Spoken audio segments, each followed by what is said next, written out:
I'm very excited by our next guest. I wanted to cover this story today, and it was like I felt like there was just this divine appointment where I was able to connect and talk about what's happening in Syria with the Druze.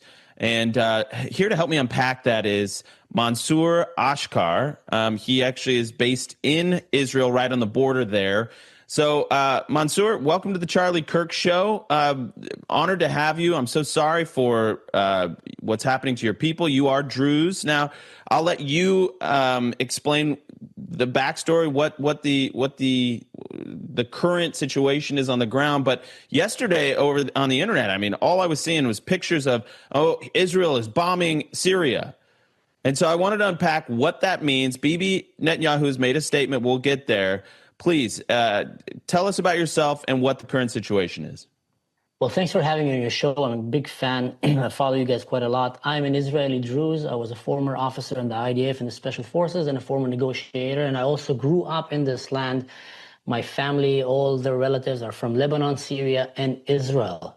It's funny that you mentioned that it came to the attention of many Americans only when Israel bombed in Syria. And that shows us again how mainstream media choose what to show and what not to show, because they didn't show that for 3 days before that, there was an October 7, pretty much, that was going on the Druze community in Syria. Babies were slaughtered, elderly sheikhs had their beard shaved like in the Holocaust and then executed, an 80 years old sheikh and many others they slaughtered the whole hospital, the Jawlani people, by the way, the government of Syria, not Al-Qaeda or ISIS. The government did that alongside the ISIS fighters and Al-Qaeda. They were all going together to slaughter the Druze. They brought tanks, they brought artillery, Grad missile, that's Russian missiles, to attack a village, basically, in the aim to ethnically cleanse. But mainstream media did not mention that. Now, the only reason it got stopped is because Israel went and shot a rocket at Jawlani's Ministry of Defense house. We saw that video, kind of crazy video. She's sitting there talking, and then the building explodes behind. That's basically the Pentagon of Syria. So only then, and they took down many of the tanks that came to murder civilians. Only then these jihadists got scared and started running back and went back with their tails between their legs, because Israel came and told them, if you try to kill these minorities, by the way, Christians as well, they burned churches, they killed Christians. I have sources on the ground in Syria that are fighting in the front line, including ones that are at home. The older brother will go to war with his gun to defend his family, and the younger one, his father will come and put a gun in his hand and tell him, son, you just became a man. You don't let them come to this house, and you don't let them take your mother or sister alive. So that's the situation.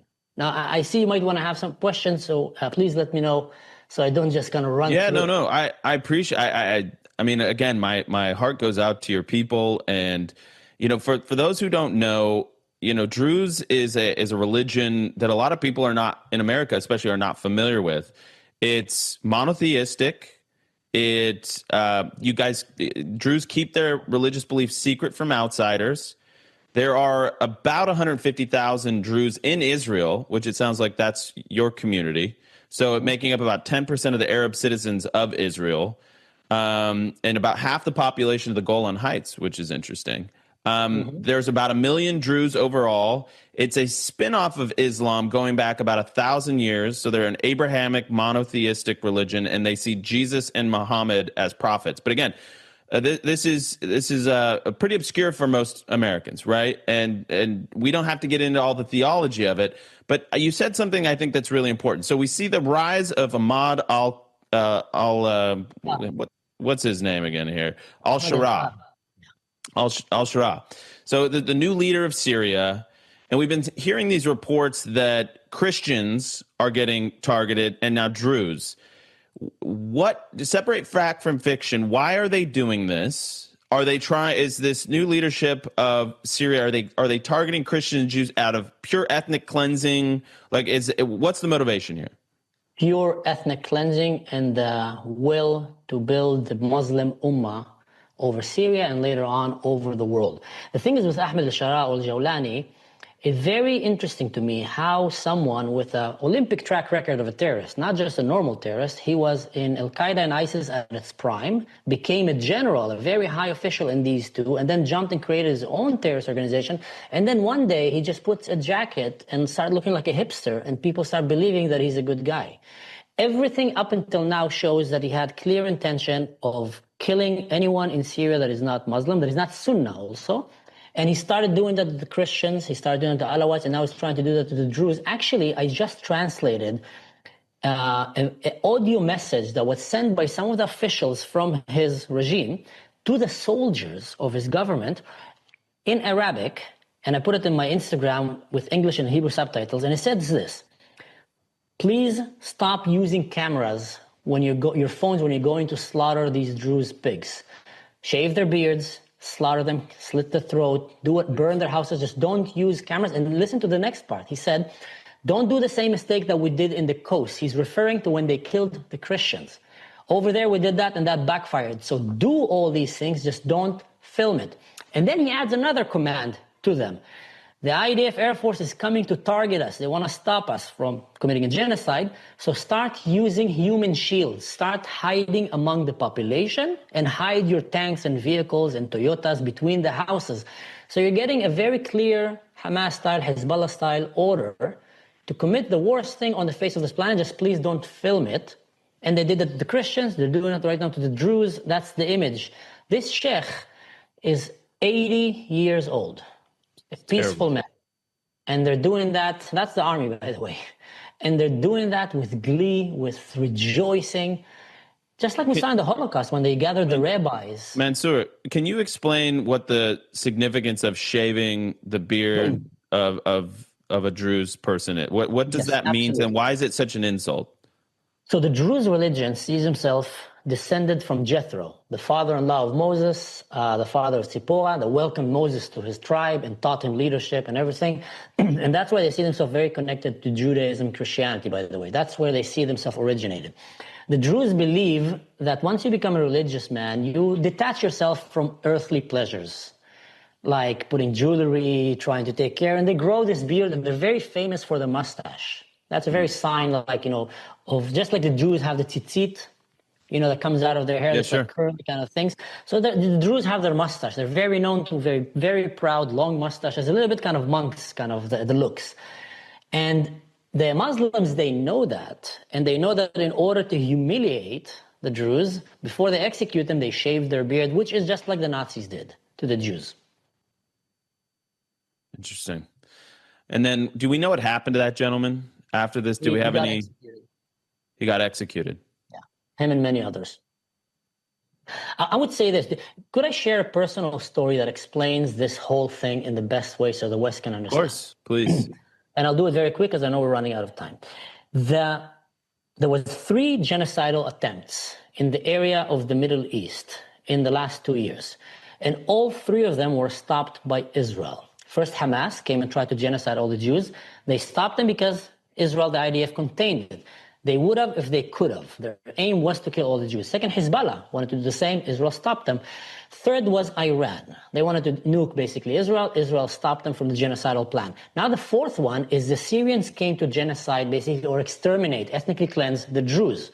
If the Druze men would have fallen down in their mountain, no one would have stopped the slaughter. They were moving house to house, murdering women, children, burning them, cutting their heads, putting it outside the doors as they moved to the next house. Terrible, terrible things. We saw in ISIS doing it.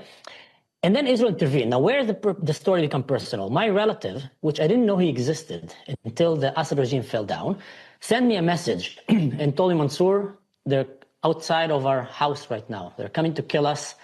I am here. He's a young man. I'm here. My father told me to protect the family. I don't know what to do. And I'm trying to talk to him, and then I lose contact. For 3 days, I don't hear from the guy. And I'm thinking the worst things possible. What happened to him? Only today, I heard from him. He sent me a message, and he told me, thank you, Israel. Thank you, the IDF. They came and they gathered us outside. And they started torturing us, investigating. They wanted to see if we have any weapons before they kill us.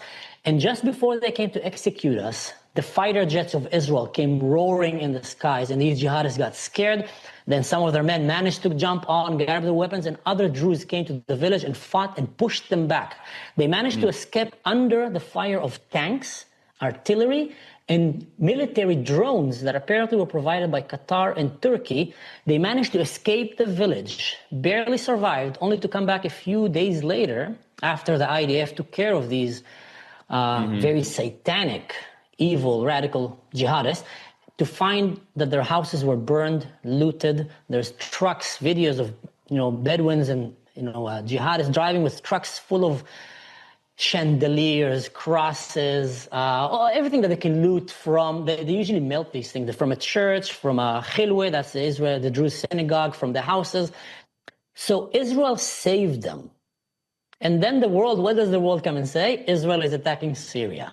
Israel goes out of its way. Well, and so let me read you from Bibi Netanyahu. He said, I want to update you on what we've done in Syria and what we will do in Syria. We've set a clear policy, demilitarization of the area south of Damascus from the Golan Heights to Jabal al-Druze region. That's one red line. And then he explained that he was doing this to save the Druze. And he shares a story from Sheikh Mawafaq Tarif, the leader of the Druze community in Israel. He said the following: during the Holocaust, when your people, the Jews, were being slaughtered, you cried out for help and no one came.